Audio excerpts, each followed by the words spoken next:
So today we're going to talk about the lay life. What are you going to do off retreat? And this is Digha Nikaya 31, Sigalaka Sutta to Sigalaka, which is also called the advice to lay people. Thus have I heard, once the Blessed One was staying at Rajagaha at the squirrel's feeding place in the bamboo grove. And at that time, Sigalaka, the householder's son, having got up early and gone out of Rajagaha, was paying homage with wet clothes and hair and with joined palms to the different directions, to the east, the south, the west, the north, the nadir, and the zenith.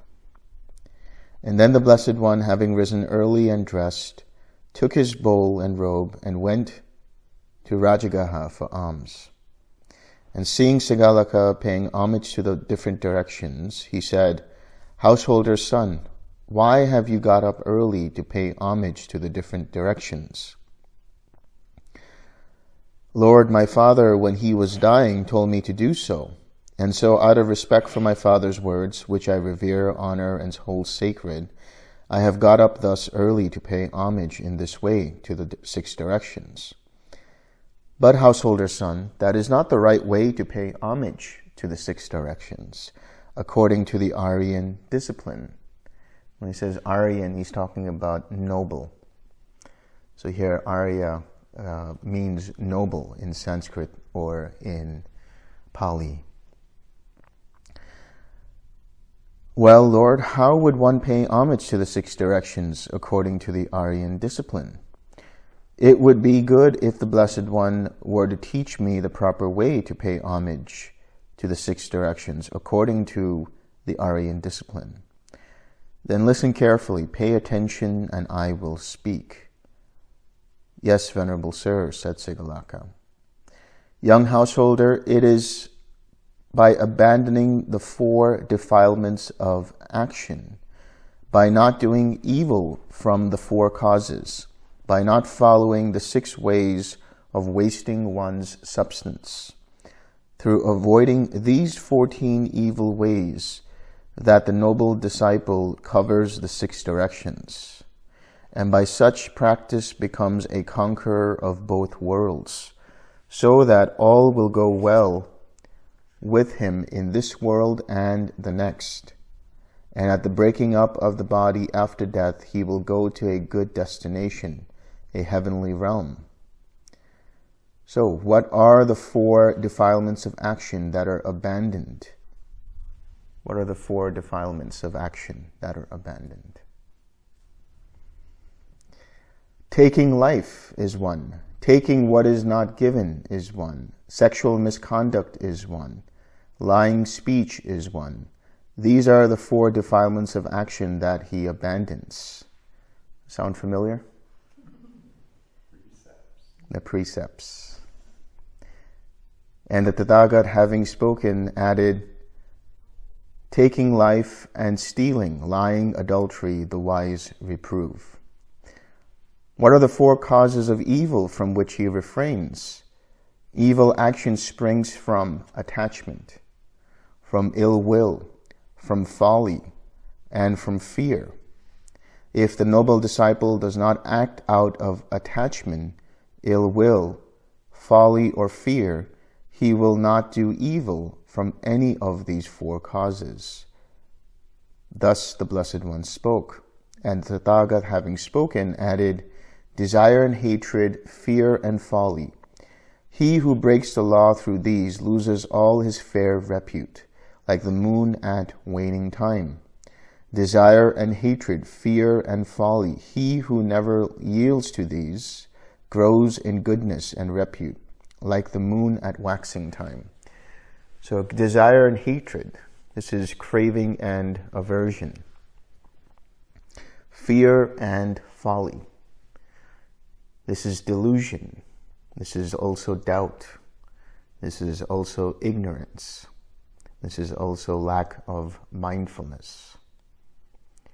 So when we talk about craving, we talk about craving threefold, right? We talk about sensual craving, we talk about craving for existence, And we talk about craving for non-existence. When we talk about aversion, we talk about aversion in relation to sensual experiences and aversion in relation to existence. We talk about fear. Fear manifests sometimes as doubt. Doubt in others, doubt in oneself. And folly, lack of mindfulness. This is ignorance, ignoring the Four Noble Truths, not being aware of the Four Noble Truths, not using the 6 R's. And which are the 6 ways of wasting one's substance that he does not follow? Addiction to strong drink and sloth-producing drugs is one way of wasting one's substance. Haunting the streets at unfitting times is one. Attending fairs is one. Being addicted to gambling is one. Keeping bad company is one. Habitual idleness is one. So these are the 6 ways in which one wastes one's substance. In other words, wastes one's time, one's energy, right? One's efforts. There are these 6 dangers attached to addiction to strong drink and sloth-producing drugs. So here we're talking about the 5th precept, abstaining from indulging in intoxicants. At this point, do you think that he had not made that a precept yet? That it came a little later? It seems like it came a little later. Yeah. But I think it came for good reason after he saw, I think there's a story about, took a strong drink and falls on the ground. So I know that, again, I might have misheard, but one of the monastics who was here we spoke with, he was talking about how certain drinks that were fermented were forbidden. But certain drinks like what's known as toddy, which is before the fermentation process, were permitted. And they didn't necessarily produce intoxication. So it's all about what produces intoxication and sloth, lack of mindfulness, heedlessness. So, that can also include things that, like indulging in things that cause a lot of sloth and torpor in general, right? Like I talked about earlier, binge watching Netflix, reading a whole book in one night, just doing things obsessively to the point that it just causes this dullness in the mind. How do you feel when you binge watch a whole season? Yeah. If it's BK Modi's the Buddha. Well, I mean.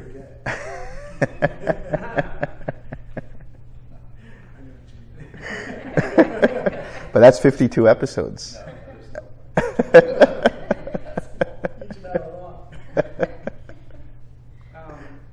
Back then, there were things like soma and whatnot. How was that viewed? Yeah, soma was not something that the Buddha ever prescribed or, adhered to. What's soma?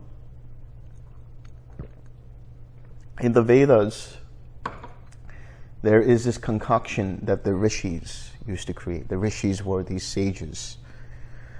And in the Vedas, they have these hymns to Soma, S-O-M-A. And Soma was a concoction made up of different kinds of roots and seeds and plants and things like that. And it was understood that it invigorated the mind and it created a lot of inspiration for writing poetry, for writing songs, that kind of stuff. And well, it had some psychoactive properties. Now, it's interesting. I remember watching this documentary by a guy named Victor Sarianati, I think his name was. And he went up to this, he had excavated this area where he saw that they had these temples dedicated to the creation of soma, or these bowls which had residue of what could have been made up of soma. You know what that was? Cannabis, opium, and ephedra. Ephedra was a stimulant. So obviously not recommended. Where was that? This was up in, where was this? Turkmenistan. Yeah, Turkmenistan. So soma was something that was used for the writing of the Vedas. The rishis would drink this in copious amounts, it was said. Right? And they would make connection with the devas and the gods and get inspiration and start writing these hymns and mantras.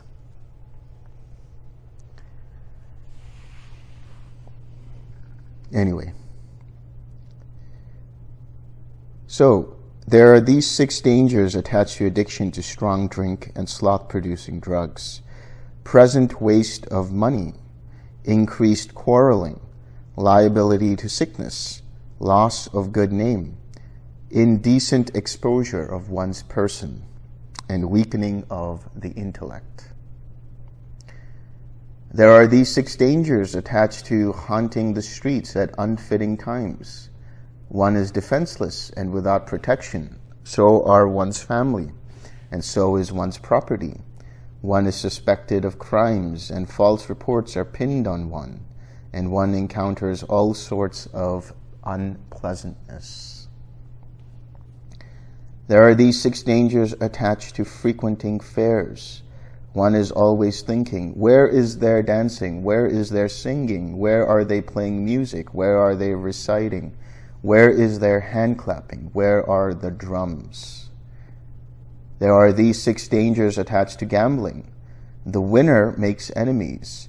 The loser bewails his loss. One wastes one's present wealth. One's word is not trusted in the assembly. One is despised by one's friends and companions. One is not in demand for marriage, because a gambler cannot afford to maintain a wife. There are these 6 dangers attached to keeping bad company. Any gambler, any glutton, any drunkard, any cheat, any trickster, any bully is his friend, his companion.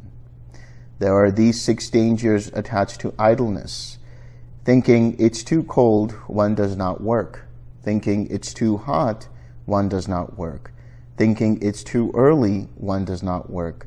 Thinking it's too late, one does not work. Thinking I'm too hungry, one does not work. Thinking I'm too full, one does not work. So procrastination, right? Making up excuses, whether it's for meditation or for any kind of work. Don't procrastinate.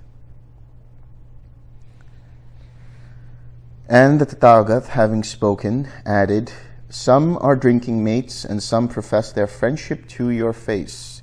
But those who are your friends in need, they alone are friends indeed. Sleeping late, adultery, picking quarrels, doing harm, evil friends, and stinginess. These 6 things destroy a man. He who goes with wicked friends and spends his time in wicked deeds, in this world and the next as well, that man will come to suffer woe. Dicing, wenching, drinking too, dancing, singing, daylight sleep, untimely prowling, evil friends, and stinginess destroy a man. He plays with dice and drinks strong drinks and goes with others' well-loved wives. He takes the lower, baser course and fades away like waning moon. The drunkard, broke and destitute, ever thirsting as he drinks, like stone in water sinks in debt, soon bereft of all his kin. He who spends his day in sleep and makes the night his waking time, ever drunk and lecherous, cannot keep a decent home. Too cold, too hot, too late, they cry, thus pushing all their work aside, till every chance they might have had of doing good has slipped away. But he who reckons cold and heat as less than straws, and like a man undertakes the task in hand, his joy will never grow the less. So I would just want to make sure that people understand this. He who spends his days in sleep and makes the night his waking time. Obviously, some people are going to have night shifts. That's okay, right? You want to be practical about this advice. But here's an important thing he says. He who reckons cold and heat as less than straws, and like a man undertakes the task in hand, his joy will never grow the less. What does that mean? Equanimity.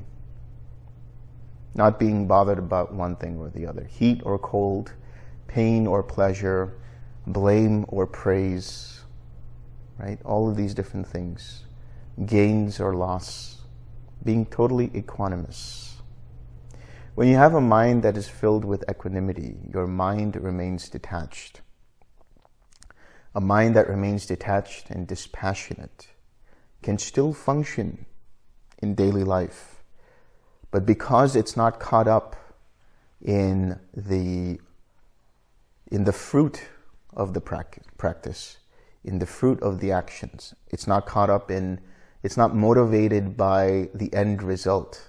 It knows what the end result is, right? It knows what it wants to be the end result, but it allows that process to be enjoyed fully, right? Having total equanimity, then it doesn't matter whether they achieve it or not. They have actually gained a lot more than that. They've gained steadiness of mind and very deep contentment. So the lay life can be very, very beneficial if you have the right mindset. If the mindset is about being content, being equanimous, being balanced, being even-minded.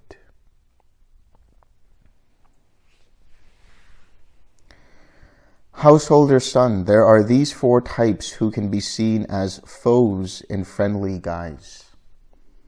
One who is all-take is one. The great talker is one. The flatterer is one. And the fellow spendthrift is one. The one who is all-take can be seen to be a false friend for four reasons. He takes everything. He wants a lot for very little. What he must do, he does out of fear, and he seeks his own ends. The great talker can be seen to be a false friend for four reasons. He talks of favors in the past and in the future. He mouths empty phrases of goodwill. And when something needs to be done in the present, he pleads inability owing to some disaster. Somebody says, I'll take you to the airport. Oh, my car's in the shop.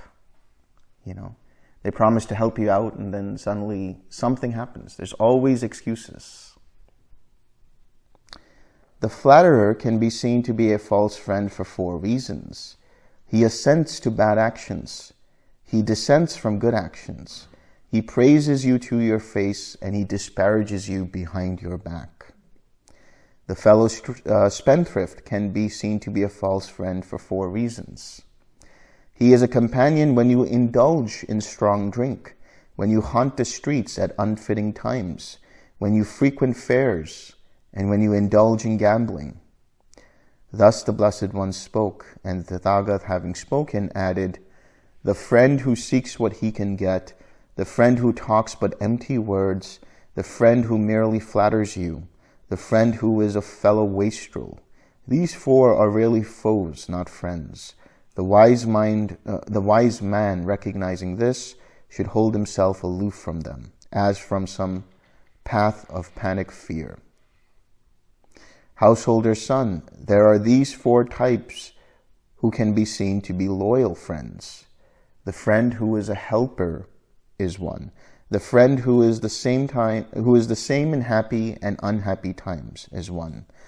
The friend who points out what is good for you is one. And the friend who is sympathetic is one.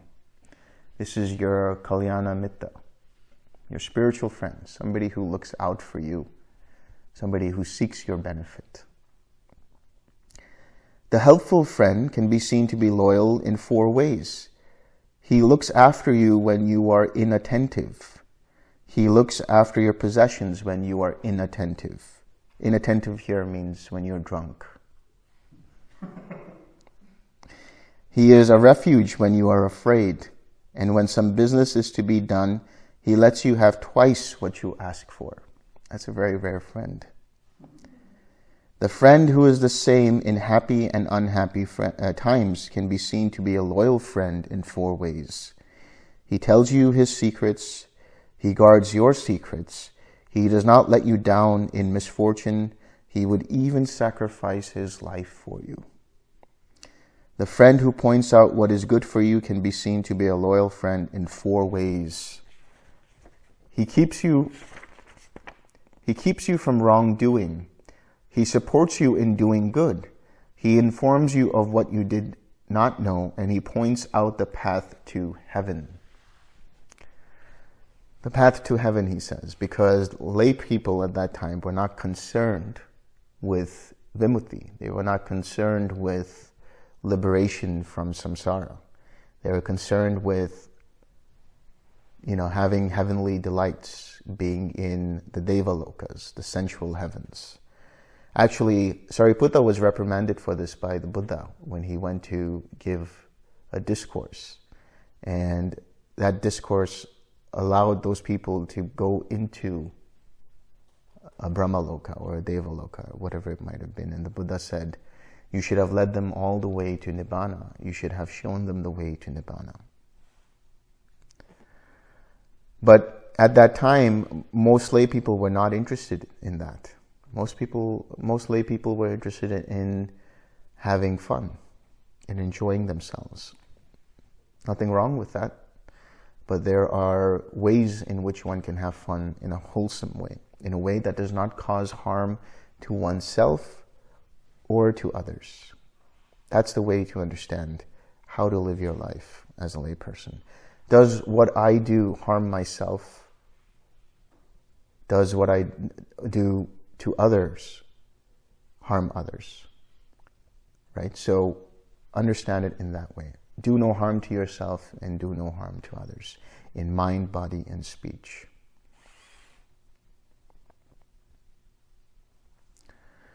The sympathetic friend can be seen to be a loyal friend in 4 ways. He does not rejoice at your misfortune. He rejoices at your good fortune. He stops others who speak against you, and he commends others who speak in praise of you. Thus said the Blessed One. And the Tathagata, having spoken thus, added, the friend who is a helper, and the friend in times both good and bad, the friend who shows the way that's right, the friend who's full of sympathy.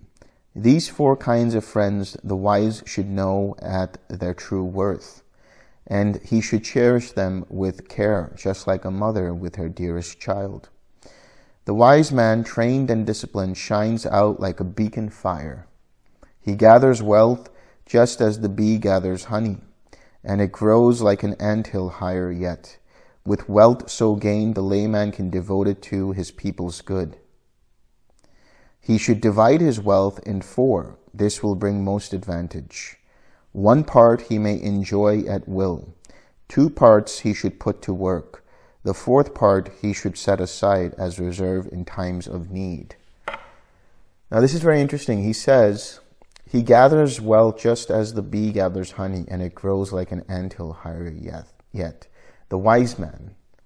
What does that mean? Somebody who keeps their precepts. Somebody who remains generous with their time, with their effort, with their wealth. Continues to accumulate wealth. Because he makes friends. Right? In any kind of business you're in any kind of career you are in, the way to make more money is through your relationships with people, the networks that you have. And you should build and connect with networks, not only for making money, but really being friends with them. Don't misuse your friends. Don't misuse your networks. Right? Connect with them for the sake of connecting with them. The wealth will build on top of that. Right? That should be the icing on the cake. That should be the cherry on top. That should be after the fact of making friends with these people. And then he talks about how to divide your wealth. His advice here is to say that 1 part he may enjoy at will. So 25%, do whatever you want. Take that vacation, buy that Rolls Royce, buy whatever it is that you want to buy, right? 2 parts he should put to work, right? 50% should be going towards the management of your life, paying your bills, doing whatever needs to be done to maintain your life. The 4th part he should set aside as reserve in times of need. This is the Buddha saying it, right? I'm not a financial advisor. But you should use this as general advice, right? Always save something. It will always be useful because there's a certain psychology to that. When you save your money, you know that you have that money for any kind of emergencies.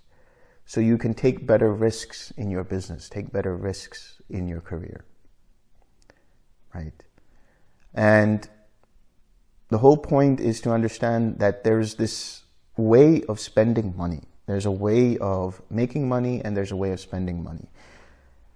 If you have a mind that is filled with equanimity, if you have a mind that is filled with contentment, your mind will be very rational. It won't be filled with all of this craving that says, I need to go buy that right now. I just saw that on TV. I have to order it right now. Or somebody was telling me about this product. I have to get it right away. Oh, there's a discount. I have to go get this. There's a sale going on. I have to go get that. Your mind will not be agitated by those things. You'll be very smart in the way that you spend your money. Right? You'll be very reasonable and rational with it. And how, householder son, does a noble disciple protect the 6 directions? These 6 things are to be regarded as the 6 directions. The east denotes mother and father. The south denotes teachers. The west denotes wife and children.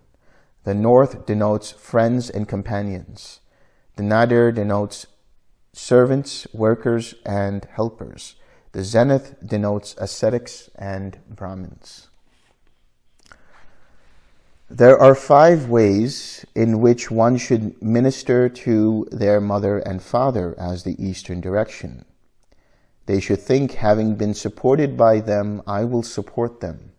I will perform their duties for them. I will keep up the family tradition. I will be worthy of my heritage. After my parents' deaths, I will distribute gifts on their behalf. Here are the 5 ways in which the parents so ministered to by their child as the eastern direction will reciprocate. They will restrain them from evil, support them in doing good, teach them some skill, find them a suitable partner, and due time hand over the inheritance to them. In this way, the eastern direction is covered, making it at peace and free from fear. Now, obviously, this is very much a cultural thing, because in ancient India, and even now in India, the idea is that parents should take care of, or kids should take care of their parents at old age, right? And even to this day, parents still seek out a suitable partner for their kids when they're old enough, when they're ready to get married. So arranged marriage over there is a whole process in which the parents sit down with the parents of the other person and then they talk and find out if they're suitable and all of these things. And there are different ways that they do it. But you have to understand this to be a cultural thing. And what you should take away from it is there should be a give and take of love and support between the parent and the child.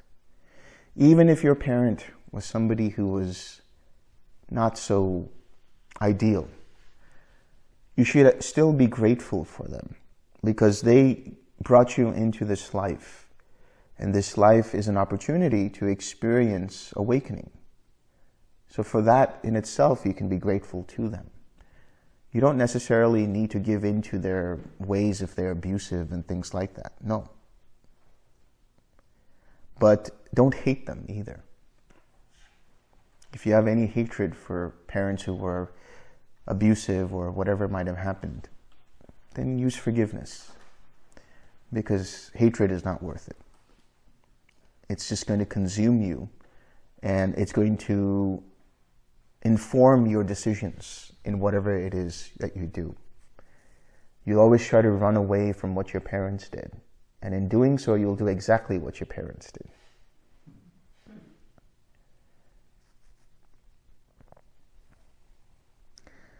There are 5 ways in which pupils should minister to their teachers as the southern direction. So when they're talking about teachers, they're talking about not spiritual teachers, just teachers in general. By rising to greet them, by waiting on them, by being attentive, by serving them, by mastering the skills they teach. And there are 5 ways in which their teachers, thus ministered to by their pupils as the southern direction, will reciprocate. They will give thorough instruction, make sure they have grasped what they should have duly grasped, give them a thorough grounding in all skills, recommend them to their friends and colleagues, and provide them with security in all directions. In this way, the southern direction is covered, making it at peace and free from fear.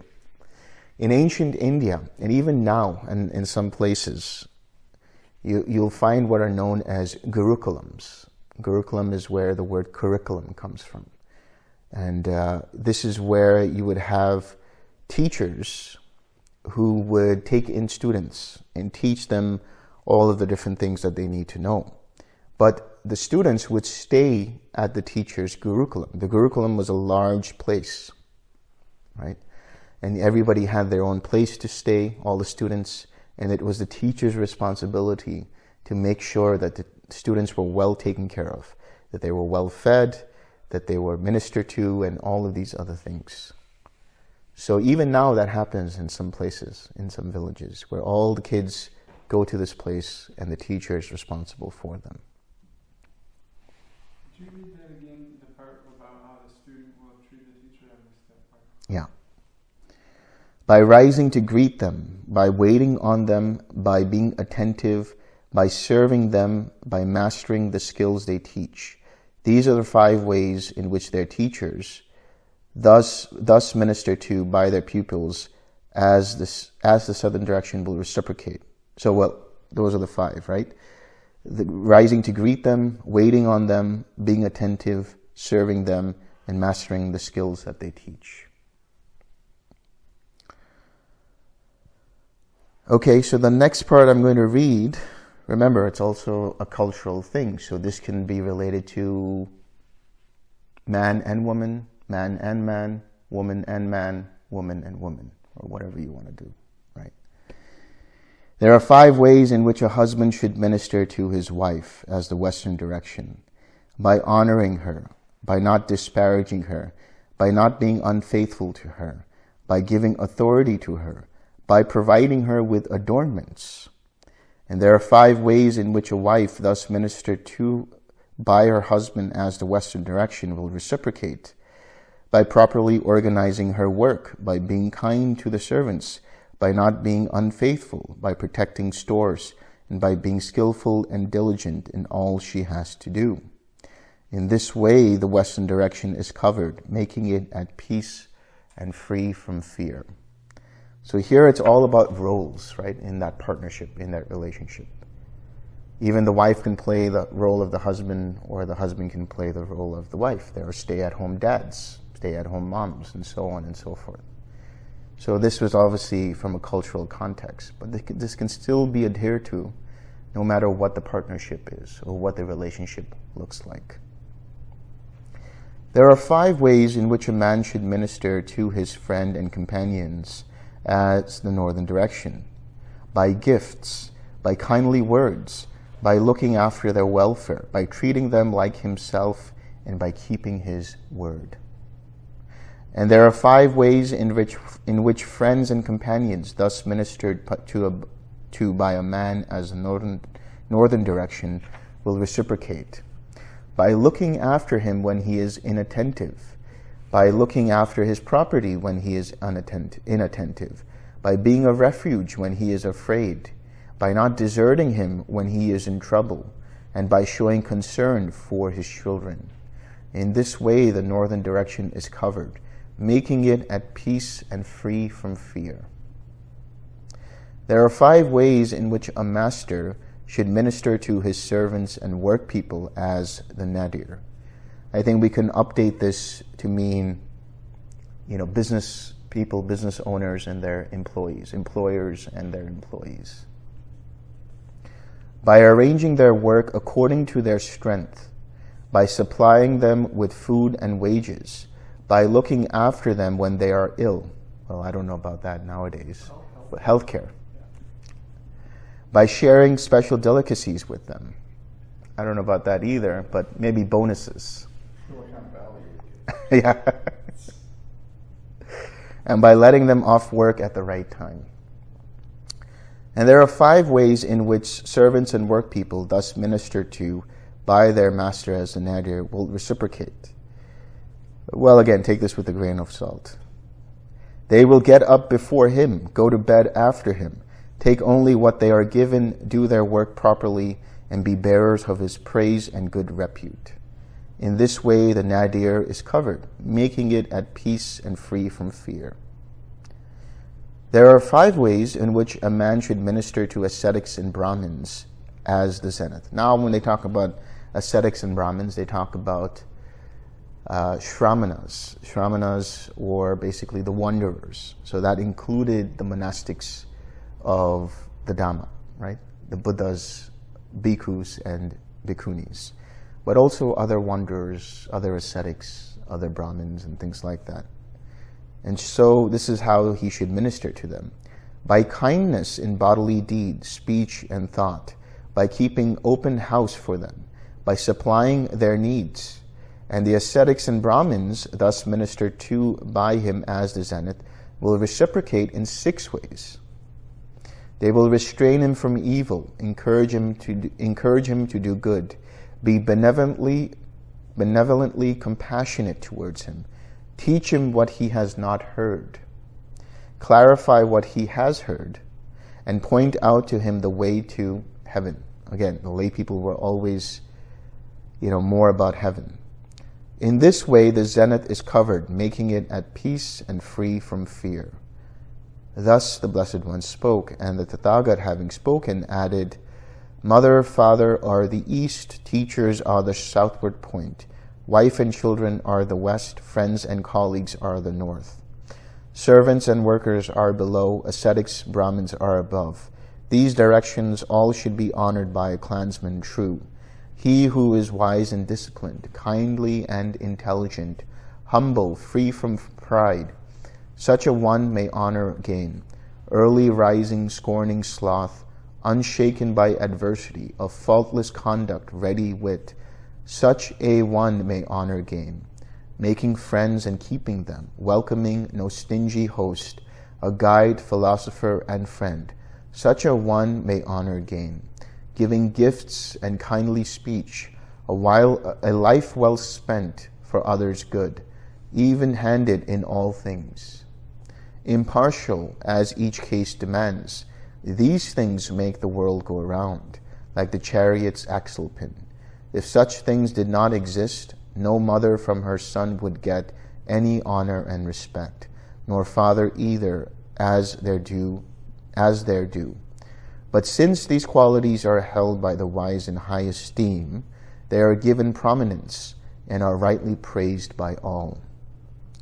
At these words, Sigalaka said to the Blessed One, Excellent, Master Gautama, excellent. It is as if someone were to set up what had to be knocked down, or what had been knocked down, or to point out the way to one who had lost the way, or to bring an oil lamp into a dark place, so that those with eyes could see what was there. Just so the Master Gautama has expounded the Dhamma in various ways. May the Master Gautama accept me as a lay follower from this day forth, as long as life shall last. So these are some of the general recommendations for when you are in the lay life.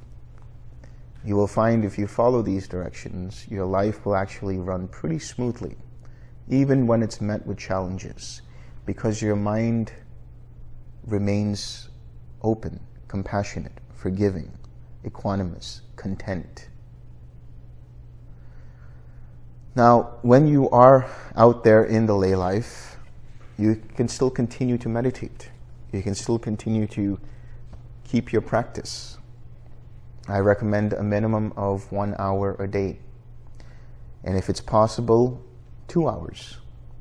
And if it's possible, 3 hours. And if it's possible, once a week or once every other week, do a self-retreat. Close off yourself to the whole world and just do a self-retreat.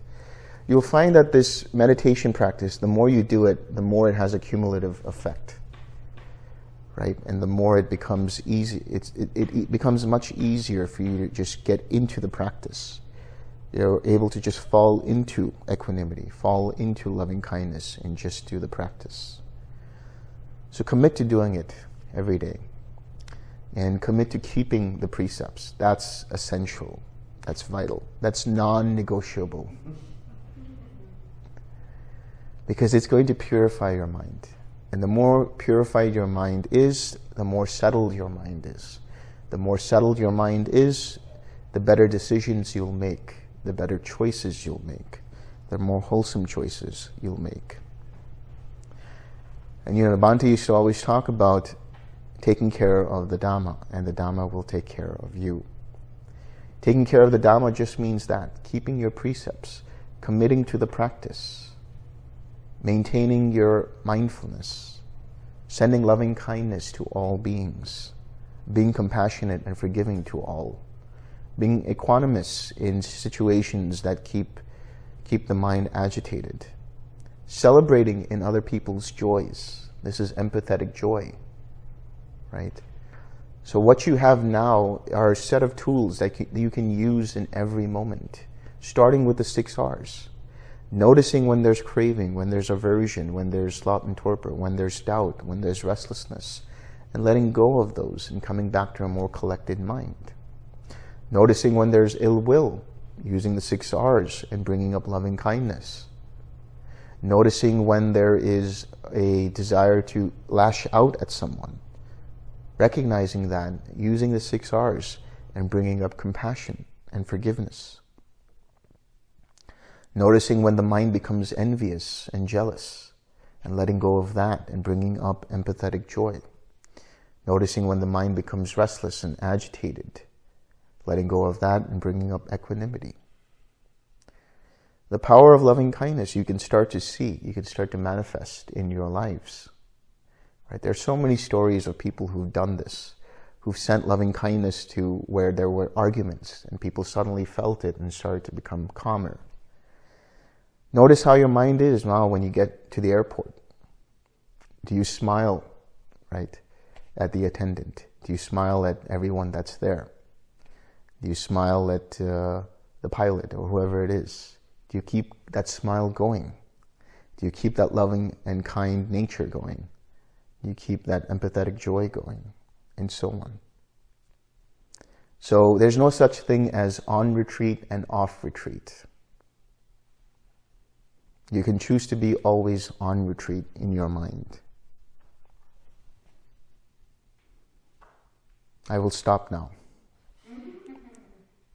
Any questions? This is 21. Sorry, 31. Yeah. Digha Nikaya 31. May suffering ones be suffering free. May the fear-struck fearless be. May the grieving shed all grief, and may all beings find relief. May all beings share this merit that we have thus acquired for the acquisition of all kinds of happiness. May beings inhabiting space and earth, devas and nagas of mighty power, share this merit of ours. May they long protect the Buddha's dispensation. Sadhu, sadhu, sadhu.